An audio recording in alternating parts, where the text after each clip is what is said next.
Assalamualaikum warahmatullahi wabarakatuh. Nah, pembelajaran kita hari ini adalah tema 2, subtema 3, pembelajaran 1 dan 2. Nah, kita mulai dari pembelajaran pertama. Nah, anak-anak, pada pembelajaran sebelumnya kita sudah membahas tentang penyakit-penyakit yang menyerang organ pernafasan. Nah, pada subtema 3 ini kita akan membahas tentang cara memelihara kesehatan organ pernafasan pada manusia. Nah, terkait dengan itu, sekarang kita baca dulu teks yang ada pada buku tema anak-anak ibu. Judulnya adalah 9 bahaya kabut asap dan cara mengatasinya. Nah, silakan ikuti ya. Kebakaran lahan dan hutan telah menjadi bencana kabut asap.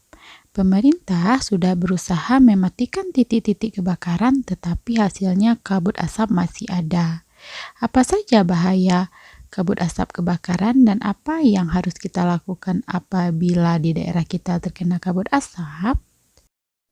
Berdasarkan pantauan, indeks pencemaran udara di Jambi, Palembang, dan Palangkaraya sudah sangat tinggi atau tidak sehat. Tidak sehat karena asap kebakaran hutan dan lahan menyebabkan debu atau partikel halus hasil kebakaran seperti jelaga. Saking halusnya, partikel ini akan dengan mudah terisap dan mengotori sistem pernapasan. Selain partikel halus, asap kebakaran juga mengandung zat-zat berbahaya seperti ozon atau O3, sulfur dioksida atau SO2, karbon monoksida atau CO, dan nitrogen oksida atau NO2. Kabut asap ini dapat mengganggu kesehatan semua orang, baik yang kondisinya sehat maupun yang sakit. Namun, pada orang yang kondisi kesehatannya kurang, khususnya pada orang yang memiliki riwayat penyakit pernafasan, anak-anak dan balita, kabut asap adalah bencana yang bisa mengancam jiwa. Apa saja bahaya kabut asap bagi kesehatan kita? Berikut ini beberapa bahaya kabut asap bagi kesehatan. Yang pertama, kabut asap dapat menyebabkan iritasi pada mata, hidung, dan tenggorokan. Kedua, kabut asap dapat menyebabkan reaksi alergi, peradangan, dan mungkin juga infeksi. Ketiga, kabut asap dapat memperburuk penyakit asma dan penyakit paru kronis lain seperti bronkitis kronik. Kita sudah pelajari ya. Nomor 4, kabut asap dapat menyebabkan kemampuan kerja paru berkurang dan menyebabkan seseorang mudah lelah dalam mengalami kesulitan bernapas. Yang kelima, kabut asap dapat menyebabkan orang lanjut usia dan anak-anak yang memiliki daya tahan tubuh rendah akan lebih mudah mengalami gangguan kesehatan. Selanjutnya, kabut asap dapat mengurangi kemampuan tubuh dalam mengatasi infeksi paru-paru dan saluran pernapasan sehingga lebih mudah terjadi infeksi. Yang ketujuh, kabut asap dapat memperburuk penyakit pernafasan yang sudah ada. Yang delapan, kabut asap menyebabkan polusi pada air bersih, tanaman sayuran, buah-buahan, dan makanan yang tidak ditutup. Yang terakhir, kabut asap memperburuk kondisi lingkungan sehingga infeksi saluran pernafasan akut atau ISPA akan mudah terjadi.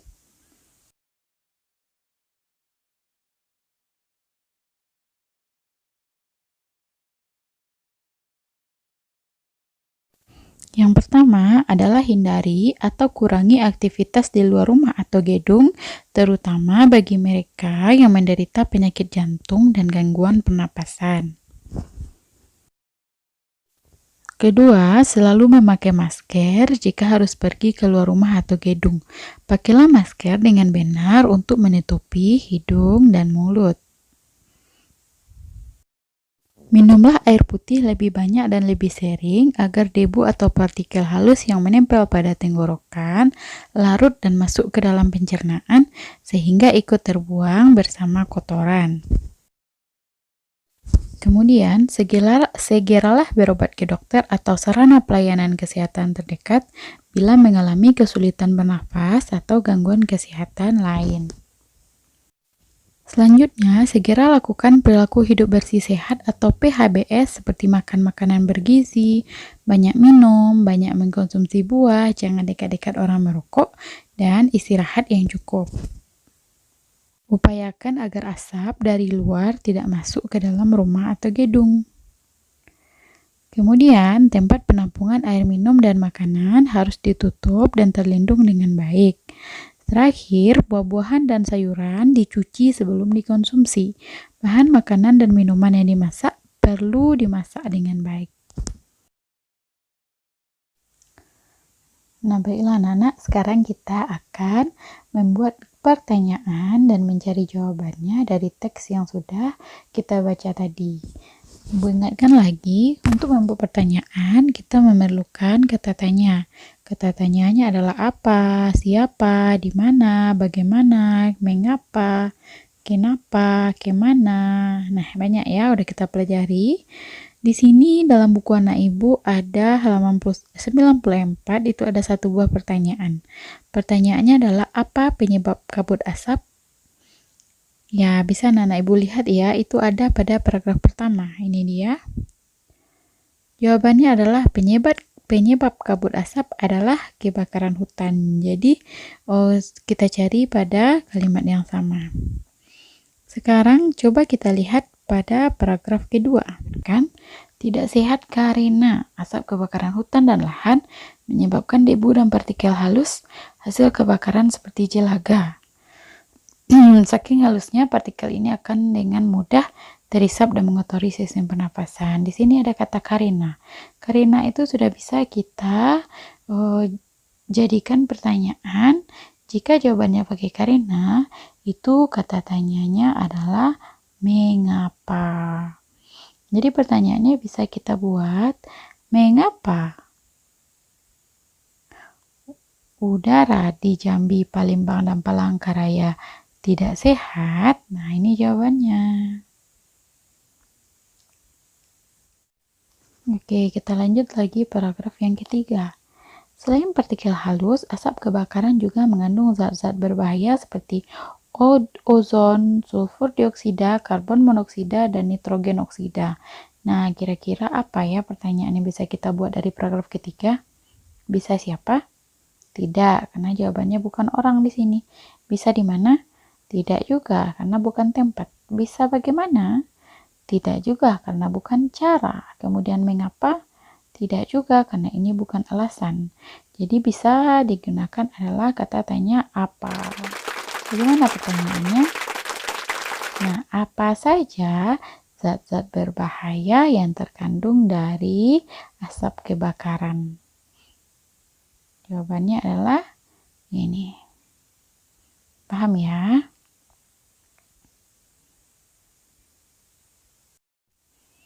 Nah, kita lanjut ya paragraf keempat. Di sini ada, kita baca dulu, kabut asap ini dapat mengganggu kesehatan semua orang, baik orang yang kondisinya sehat maupun yang sakit. Namun, pada orang yang kondisi kesehatannya kurang, khususnya pada orang yang memiliki riwayat penyakit pernapasan, anak-anak dan balita, kabut asap adalah bencana yang bisa mengancam jiwa. Nah, di sini ada kata tunjuk orang. Jadi, kita bisa menggunakan kata tanya siapa di sini. Ayo kita lanjut. Nah, oke, di sini ada nomor 5, kita baca. Kabut asap dapat menyebabkan orang lanjut usia dan anak-anak yang memiliki daya tahan tubuh rendah akan lebih mudah mengalami gangguan kesehatan. Di sini juga bisa kita pakai kata tanya siapa. Bagaimana bentuk pertanyaannya? Di sini nanti sudah kita temukan ya, jawabannya nanti adalah orang. Nah, kata tanya siapa yang bisa kita gunakan? Bunyi pertanyaan yang bisa kita buat adalah seperti ini. Siapa saja yang lebih mudah mengalami gangguan kesehatan akibat kabut asap? Nah, jawabannya adalah orang lanjut usia dan anak-anak. Nah, jadi begitu ya cara membuat pertanyaan. Kita cari dulu jawabannya, nanti baru bisa kita buat pertanyaan. Di sini ada juga bagaimana, ini udah ada langsung pertanyaannya, bagaimana kita menghindari diri dari kabut asap. Bagaimana itu sudah ibu bilang tadi, itu adalah cara. Jadi bagaimana cara kita melindungi diri dari kabut asap? Ini dia dari nomor 1 sampai nomor 5. Ini adalah cara-cara yang digunakan untuk menghindari diri dari kabut asap. Paham ya anak-anak ibu? Jadi kita cari dulu jawabannya, maka dari situ kita bisa membuat pertanyaan. Nah, anak-anak, sekarang kita masuk ke pembelajaran kedua. Gambar ini adalah cuplikan dari buku cerita bergambar yang berjudul Todi dan Semut. Inti cerita Todi dan Semut mengisahkan Todi yang gemar makan coklat dan kue-kue manis, tetapi malas membersihkan sisa-sisa makanan. Suatu ketika, Todi segera tertidur setelah makan kue manis dengan mulut dan tangan kotor karena sisa-sisa makanan. Saat Todi tertidur, pasukan semut mengerubungi Todi. Mereka juga menggigit tangan dan muka Todi hingga bentol-bentol. Todi terbangun dan menangis karena merasa gatal-gatal. Sejak saat itu, Todi selalu membersihkan diri seusai makan. Nah, untuk lebih jelasnya lagi apa yang akan kita bahas, mari kita perhatikan contoh berikut ini. Kak Diko membeli ikan. Ikan dipindahkan ke dalam akuarium. Bobby mengambil ikan. Ikan diletakkan di lantai. Kak Diko melihat ikan di lantai. Kak Diko bertanya kepada ibu, "Ibu, mengapa ikanku di lantai?" Bobby pun menghampiri kakaknya. "Aku yang memindahkan, Kak. Kasihan ikannya kedinginan." "Ikan memang hidup di air, Bobby." Nah, anak-anak, dua buah cerita yang sudah kita baca tadi itu dinamakan dengan gambar cerita. Apakah anak-anak ibu bisa menjelaskan apa saja ciri-ciri gambar cerita? Nah, ciri-cirinya adalah yang pertama yaitu terdapat rangkaian gambar ilustrasi. Nah, yang mana yang rangkaian gambar ilustrasi? Nah, ini dia, ada 1, 2, 3, dan 4. Jadi, gambarnya itu berangkai atau berhubungan.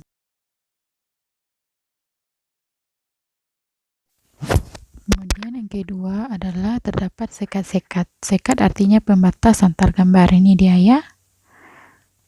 Kemudian ciri-ciri yang selanjutnya adalah terdapat balon kata. Nah, ibu tahu mana yang balon kata?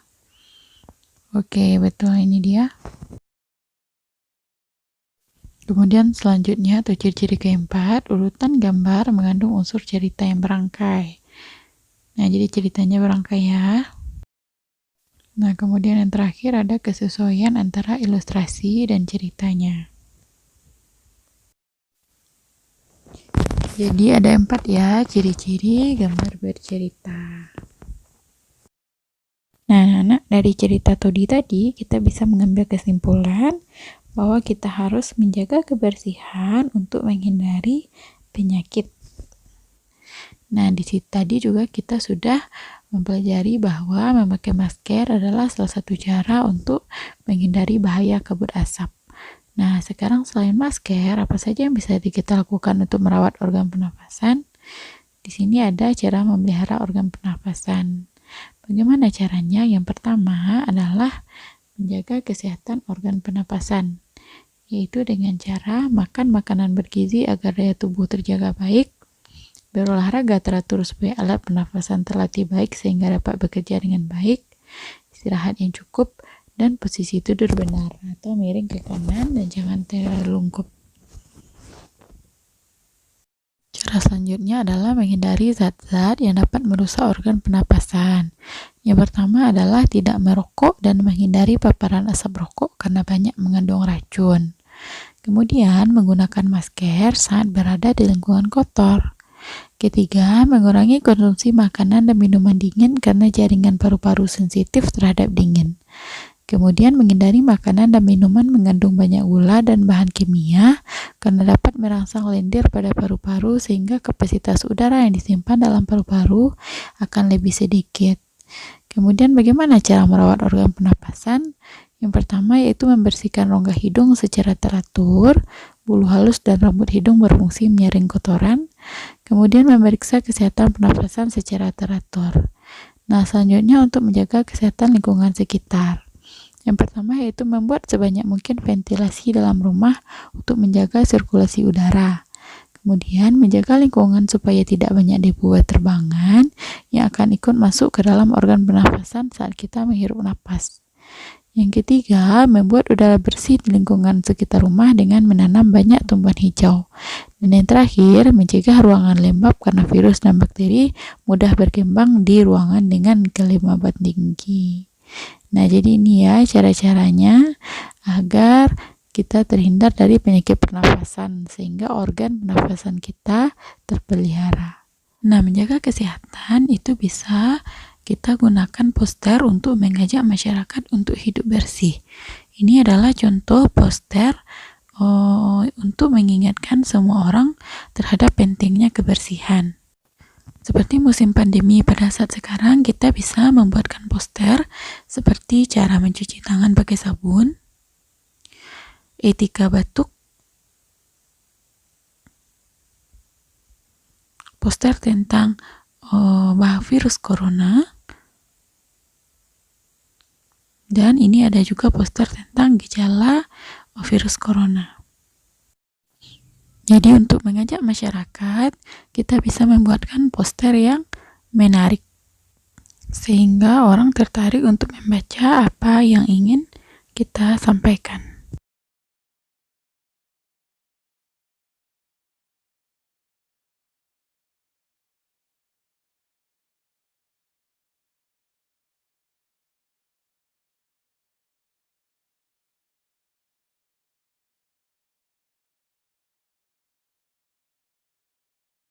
Ini dulu ya anak-anak materi kita pada hari ini. Assalamualaikum warahmatullahi wabarakatuh.